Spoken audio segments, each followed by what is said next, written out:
بسم اللہ الرحمن الرحیم۔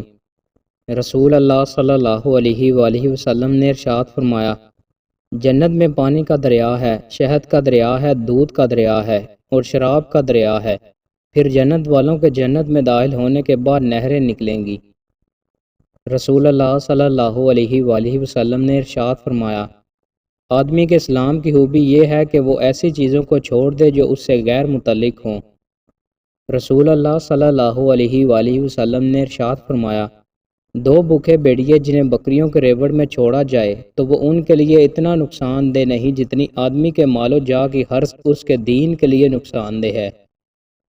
رسول اللہ صلی اللہ علیہ وآلہ وسلم نے ارشاد فرمایا، اپنے بھائی سے نہ جھگڑا کرو، نہ اس کا مذاق اڑاؤ، نہ اسے کوئی ایسا وعدہ کرو جس کی خلاف ورزی کرو۔ رسول اللہ صلی اللہ علیہ وآلہ وسلم نے ارشاد فرمایا، اللہ تعالیٰ نے میری امت کے دلوں میں پیدا ہونے والے وسوسوں کو معاف کر دیا ہے جب تک وہ انہیں عمل یا زبان پر نہ لائیں۔ رسول اللہ صلی اللہ علیہ وآلہ وسلم نے ارشاد فرمایا، ابن آدم کہتا ہے میرا مال۔ فرمایا، آدم علیہ السلام کے بیٹے، تیرے مال میں سے تیرے لیے صرف وہی ہے جو تم نے کھا کر فنا کر دیا یا پہن کر پرانا کر دیا یا صدقہ کر کے آگے بھیج دیا۔ رسول اللہ صلی اللہ علیہ وآلہ وسلم نے ارشاد فرمایا، جس قوم میں گناہ کے کام کیے جاتے ہوں پھر وہ اسے روکنے پر قادر ہو اور نہ روکے تو قریب ہے کہ اللہ ان سب کو عذاب میں گرفتار کر لے۔